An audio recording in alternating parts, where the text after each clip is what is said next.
again, it just shows, you know, how well-rounded I am and the different kinds of things that I've done. So I would encourage you to go ahead and put it up there. You don't have to put pages of information on No. there, but to just show that you were employed and that you had that experience is helpful. Yeah, can't That's hurt. a good question. And it doesn't just have to be work, it can be volunteer experiences and other things other groups that we'll get into.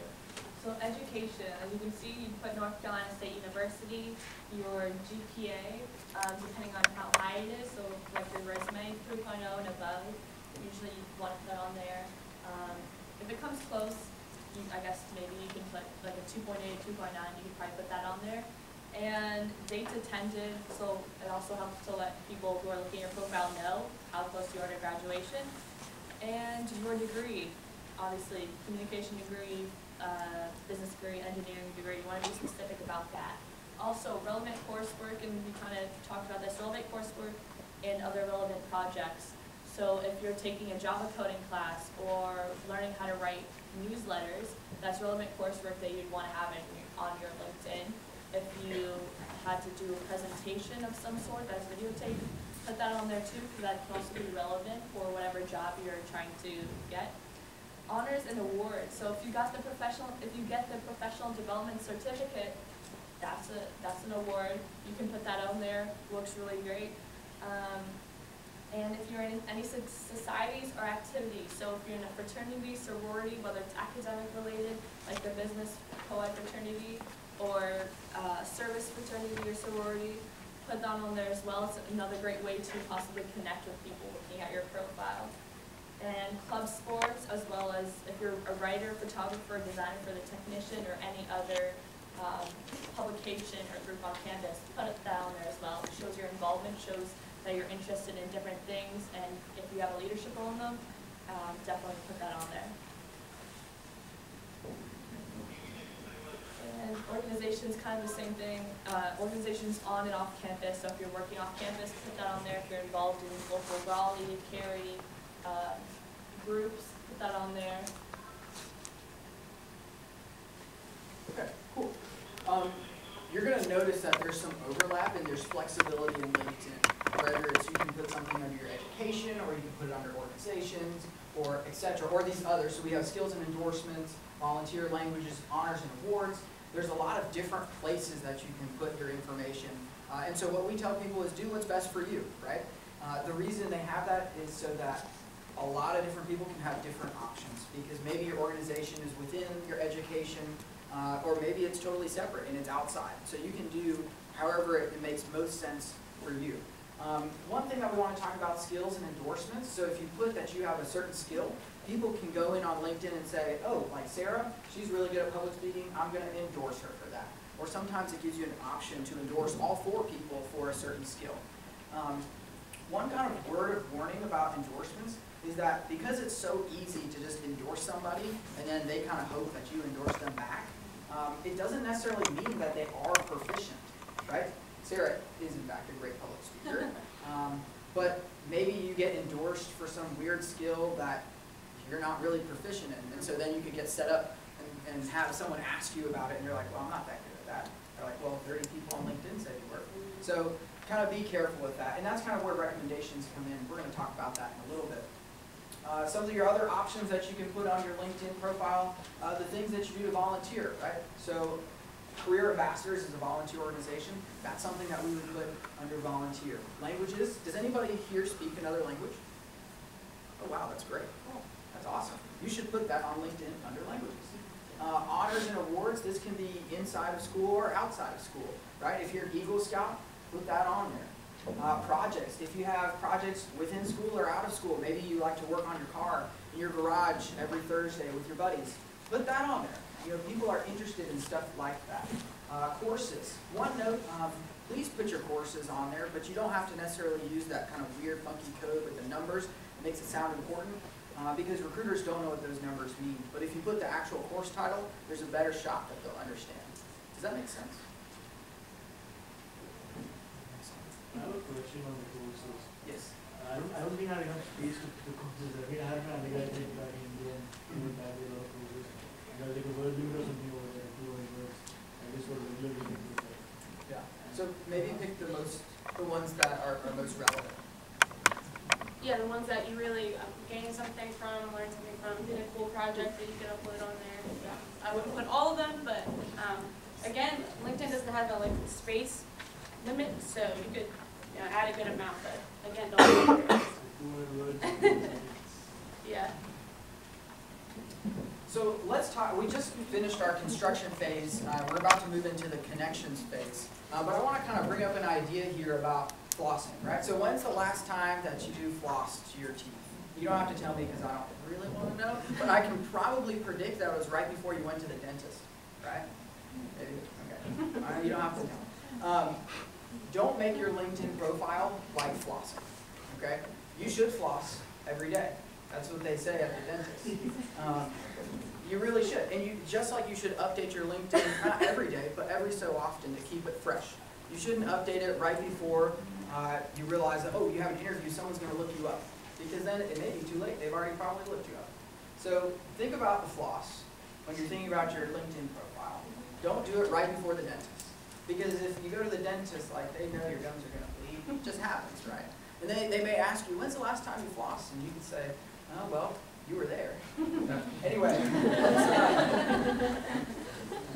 let's move on. We've got our connections phase of our program. We've got Liam Neeson here, and he's going to look you up on LinkedIn and find you. Yeah, so after you built your profile, made it look all pretty, and to a point where you're happy with it, it's time to start asking people to connect.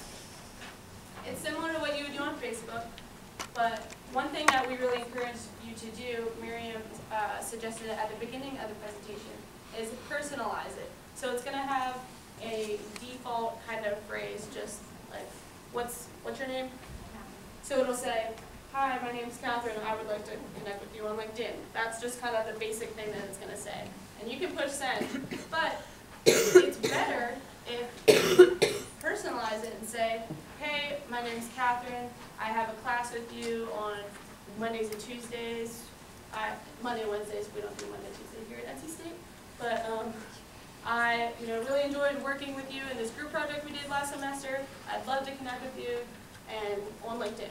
So just kind of making it your own, saying, this is what I know you from, and saying that you're excited to connect with them, or you would love to talk with them one day about what they do. It's just a really great way to make that first impression when you're trying to reach out to somebody. And there is a character limit for personalizing your request, so it's short, but you can still get it to the point and make it personal. Yeah, so being concise, but still making it your own is important. And we also, even though you can have a LinkedIn app on your smartphones, we don't encourage you to request a connection on your phone because it does not allow you to personalize it on there. So anytime you're reaching out to somebody you want to connect, don't do it on your phone, do it on a desktop or a laptop computer. That way you could go ahead and type away.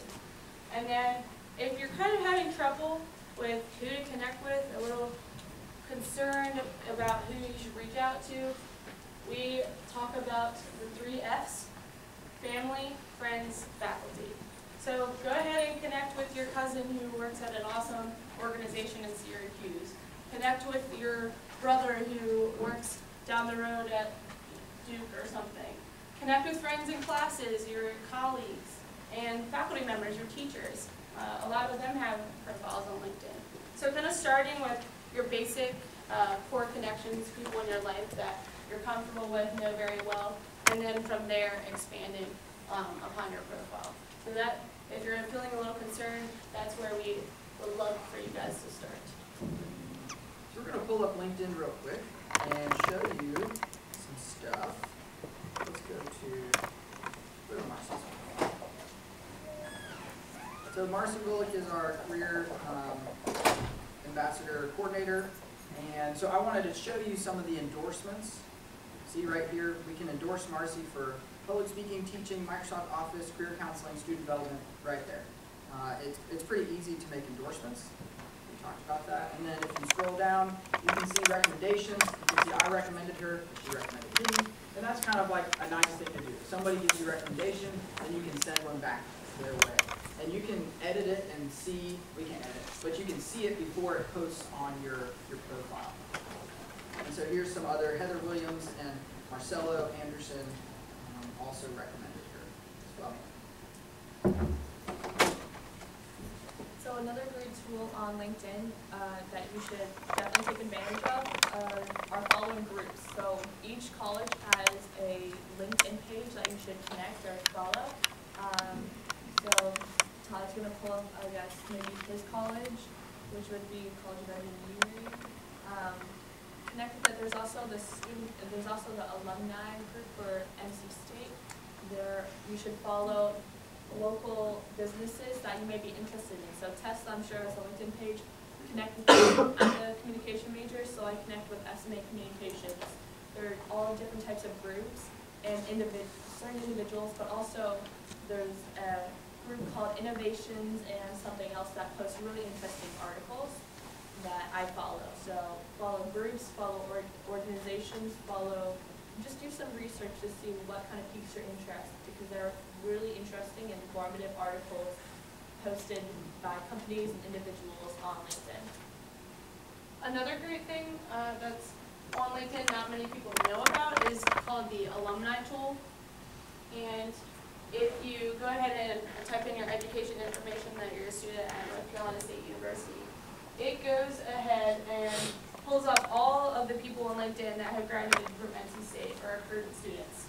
And it says where they are, their company they're working for, and then the field or major that they had. So if you're interested in connecting with somebody in New York, because that's somewhere that you would love to move, you can type in here, New York, and go ahead and see who are graduates that are now living there. And then you can connect with them, reach out to expand your network, like we kind of talked about in the beginning, and say, hey, I'd love to talk with you about your experience from graduating to living in New York. Or if you would love to work for a specific company, you can type that in and see what past students work there. So it's a really powerful tool that helps you to expand your network, and can also help you set up what's called an informational interview. Has anyone done one of those? A couple of you have? Well, what that is just a way for you to learn about someone's career, someone's job, what they do on a day-to-day basis, how they got to where they are. So using this tool on LinkedIn, you can kind of reach out to somebody and set one of those up. So I love this tool. I use it all the time, and it's just a really powerful thing that not many people know about, but it's really great. And if you scroll down a little bit to where you can see the pictures, you can see the little eye, what looks like an eye under people's pictures, and a number. Those are how many mutual friends or connections you have with that person. So the higher the number, the more connected you can be and the more sense it can make. It's like, oh, we have all these mutual friends, and you can maybe even talk about them during your informational session. So that's kind of what that symbol and those numbers mean.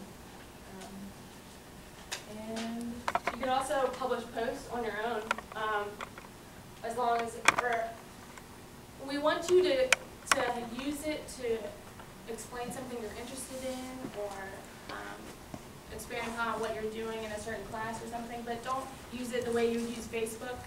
You know, say like, hey, I just got coffee on Hillsborough, woo. You want to keep it professional and, kind of stick to that realm. Topics you're interested in, anything that kind of describes more about yourself and what you're doing. It's a great opportunity to kind of use LinkedIn as, almost a blog as well. It's a great outlet. And I occasionally post articles I write for an online magazine for college students. So I post some of those articles on LinkedIn, and we'll get to this cool story that worked out because of one of my posts there. So.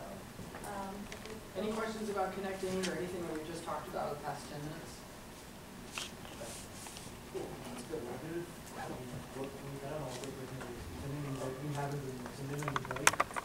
I'm sure we received the email and we saw it, because I covered up maybe initially in the profile, but even after. Is it someone that you know? Yeah, I met him in engineering fair, and he's also an NCC alumni. So maybe he just forgot. Do you have his email? Yeah, I do have it.